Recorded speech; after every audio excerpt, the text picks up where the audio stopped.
आप देख रहे हैं पहाड़ टीवी, खबर पहाड़ की। नमस्कार, स्वागत है आप सभी का पहाड़ टीवी पर। मैं हूं आपके साथ परिधि जोशी। चलिए बुलेटिन की शुरुआत करूंगी, उससे पहले एक नजर आज की सुर्खियों पर। लॉकडाउन से प्रभावित हुआ व्यापारियों को करना पड़ रहा है भारी परेशानियों का सामना। कोविड को लेकर पावर पुलिस सक्रिय, कोविड गाइडलाइन के बारे में दुकानदारों वाहन चालकों को दिए दिशा निर्देश। कोरोना के बढ़ते संक्रमण के चलते प्रवासी फिर करने लगे उत्तराखंड का रुख। जनपद पौड़ी गढ़वाल सतपुली के निकट ग्राम जखनौली में एक ऐसी शादी हुई जिसमें ना तो दूल्हा और ना दुल्हन, फिर भी श्रीफल को दोनों का प्रतीक मानकर पूरे रस्म और रिवाज के साथ शादी हुई।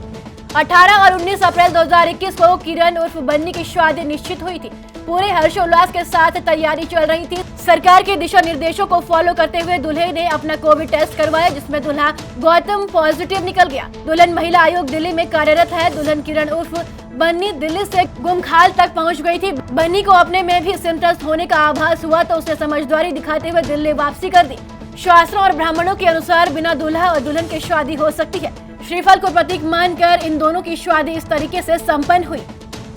कोविड को लेकर अगर किसी तरह की भी परेशानी है तो इन नंबरों पर फोन कर मदद मांगी जा सकती है। किसी भी तरह के लक्षण दिखने, अस्पताल में बेड की उपलब्धता, लैब में जांच और वैक्सीनेशन के लिए संपर्क किया जा सकता है। स्वास्थ्य संबंधी परेशानी के लिए एम्बुलेंस से लेकर पैथोलॉजी लैब और सबसे बड़े कोविड अस्पताल के अधिकारियों से बात कर सकते हैं। कोरोना संक्रमण बढ़ने और कई राज्यों में लॉकडाउन के हालात बनने से प्रवासियों को लेकर एक बार फिर से सरकार की परीक्षा की घड़ी नजदीक आती दिख रही है। इस बार मोर्चा नए मुख्यमंत्री तीरथ सिंह रावत संभालेंगे और उनका सामना कम से कम 1 लाख प्रवासियों से हो सकता है। सरकार के मुताबिक कोरोना संक्रमण के पहले दौर में करीब 3.27 लाख प्रवासी उत्तराखंड लौटे थे। इनमें से करीब 30% हालात सुधरने पर राज्य से बाहर चले गए थे।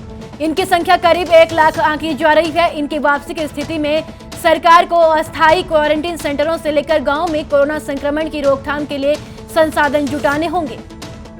कोरोना संक्रमण के बढ़ते प्रकोप के बीच राजधानी देहरादून के कई अस्पतालों में बेड के बाद अब मोर्चरी भी फुल होने लगी है। हालत यह है कि मोर्चरी में शव रखने तक की जगह नहीं मिल पा रही है। जिले में कोरोना संक्रमितों की संख्या तेजी से बढ़ने से स्थिति लगातार भयावह हो रही है। शहर के विभिन्न अस्पतालों में लोगों को सामान्य और आईसीयू बेड नहीं मिल पा रहे हैं। इससे मरीज और उनके तीमारदार लोग बेबस है। उनकी सांसें उखड़ रही है। मौत होने पर और मोर्चरी में जगह न होने पर अस्पताल कर्मियों को मजबूरन परिजनों को शव को वापस ले जाने के लिए कहना पड़ रहा है। उत्तराखंड के बेरोजगार युवाओं के लिए खुशखबरी है कि युवा कल्याण विभाग और प्रांतीय रक्षक दल की ओर से प्रदेश में अब नर्सिंग सहायक, वार्ड बॉय, वैदिक सहायक, सहायक लेख प्रशिक्षक सहित कई पदों पर विभिन्न विभागों को युवा उपलब्ध कराए जाएंगे। शासन की ओर से इस संबंध में शासनादेश जारी कर दिया गया है। अब तक क्लर्क, चौकीदार, चालक और चतुर्थ श्रेणी कर्मचारी के पद पर इनकी तैनाती की जा रही है। लेकिन अब नर्सिंग सहायक, वार्ड बॉय, वैदिक सहायक, सहायक लेखाकार आदि की युवा कल्याण और प्रांतीय रक्षक दल के माध्यम से विभिन्न विभागों में तैनाती की तैयारी है। रुद्रप्रयाग जिले के सूर्यप्रयाग मूसाडुंग मोटरमार्ग पर शीशो गांव के पास कल रात्रि हुई अतिवृष्टि से वहां से गुजर रहा पिकअप वाहन मलबे की जद में आ गया। बताया जा रहा है कि वाहन में सवार चालक ने किसी तरह भागकर जान बचाई। जहां एक तरफ कोरोना महामारी ने देश भर में भयंकर रूप ले लिया है, वहीं दूसरी तरफ इससे बचने के लिए हमारा पुलिस प्रशासन पहाड़ी क्षेत्रों में पूर्ण रूप से तैयार है, जिसके चलते कल पाबो थाना प्रभारी सूरत शर्मा ने बाजारों, दुकानदारों समेत वाहन चालकों को कोविड गाइडलाइन के बारे में अवगत कराया। साथ ही आवश्यक सेवाओं को छोड़कर अन्य दुकानों को 2 बजे बाद बंद करने के लिए निर्देशित किया। साथ ही आम लोगों को भी मास्क, सैनिटाइजर आदि उपयोग करने के भी निर्देश दिए। ये सामानों की आवाज आई रहेगी। आपातकालीन में हमारा सब्जी हो गया, दूध हो गया और राशन हो गया, ये चीजें NH पे चलती रहेगी, इसमें कोई दिक्कत नहीं है। ठीक है। अगला है माल वाहनों की यात्रा उतार चढ़ाव में कार्यरत व्यक्ति है कि आज के बाजार में जो भी जैसे कोई सामान आता है, मॉर्निंग टाइम में आता है और वो कुछ जगह डिले होता है, तो उसके लिए उतारने चढ़ाने वाले जो भी लेबर है वो अपना काम करवा सकते हैं। ठीक है। और अगला है बस, ट्रेन और हवाई जहाज से उतरने वाले अपने गंतव्य के लिए जाने वाले यात्री। सर यहाँ पे नहीं है, नीचे हैं जहाँ पे कोई बाहर से आ रहा है, कोई यात्री आ रहा है, एयरपोर्ट से आ रहा है, तो वहाँ पे ये चीज़ें। जैन संघर्ष मोर्चा अध्यक्ष और GMVN के पूर्व उपाध्यक्ष रघुनाथ सिंह नेगी ने कहा कि सरकार द्वारा पुलिस कर्मियों को ACP मामले में गठित कमेटी के अध्यक्ष, अपर मुख्य सचिव, कार्मिक विभाग और सदस्य गणों सचिव वित्त और पुलिस महानिदेशक को पत्र प्रेषित कर पुलिस कर्मियों के एसीपी मामले में खामियों को दूर करने और उनको समुचित लाभ प्रदान किए जाने का आग्रह किया है। नेगी ने कहा कि पुलिस विभाग में कार्यरत जवानों को एसीपी मामले की विसंगति और उसके तकनीकी कारणों के चलते भारी आर्थिक नुकसान उठाना पड़ रहा है। यहाँ तक कि पुलिस कर्मियों का मनोबल और उनकी कार्यशैली पर भी निश्चित तौर पर प्रभाव पड़ेगा।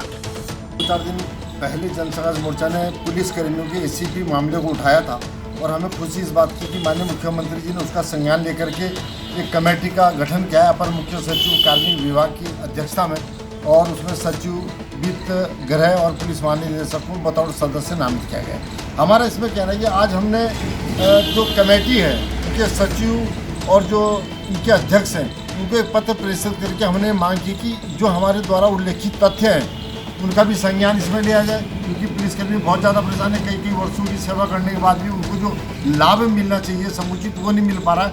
हमारा इसमें ये आग्रह है कि जो वर्ष 2018 में वित्त विभाग ने प्रदेश के समस्त अपर मुख्य सचिव और प्रमुख सचिव और सचिव को पत्र प्रेषित करके ये कहा था कि जहाँ पर संवर्गीय ढांचे के पद उपलब्ध नहीं है वहाँ पर जो वेतनमान है अगला वेतनमान एसीपी के रूप में दिया होगा। और वैसा ही एक मामले में जो पुलिस महानिरीक्षक मुख्यालय के उन्होंने कहा था कि विभाग में दरअसल मजे की बात है कि जो विभाग है पुलिस का उसमें सहायक उप निरीक्षक का कोई पद नहीं है। तो जब सहायक उप निरीक्षक का पद नहीं है तो उसमें अगला पद जो सहायक से हट करके उप निरीक्षक का जो पद होगा उसके मामले में जो आज एसीपी जो 4600 का जो ग्रेड पे है वो मिलना चाहिए। पहले 4200 था, अब 4600 का मिलना चाहिए। जहां कोरोना के बढ़ते मामलों को लेकर सरकार गंभीर नजर आ रही है तो वहीं लोग लॉकडाउन के चलते व्यापारी प्रभावित हो रही है,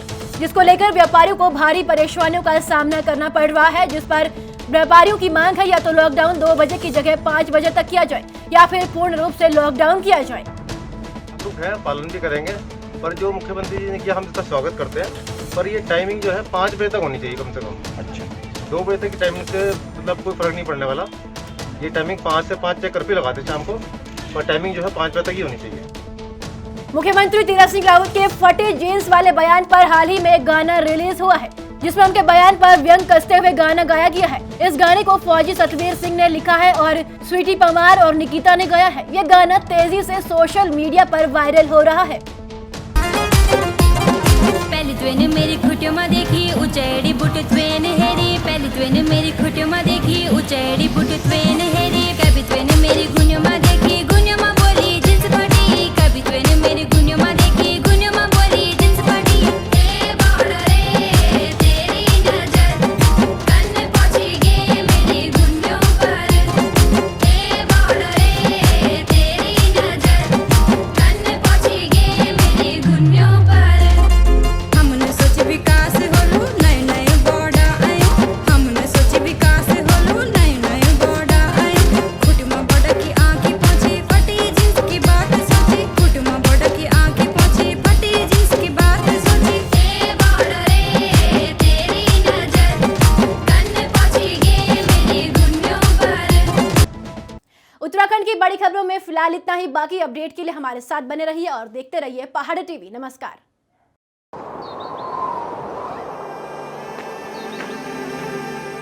है बेखौफ उम्मीद का रंग।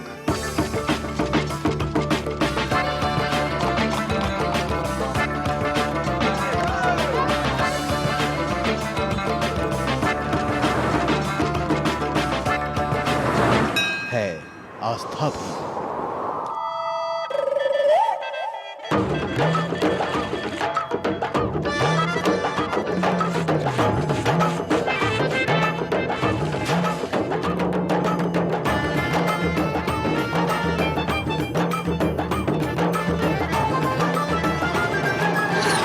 ये है मेरा उत्तराखंड।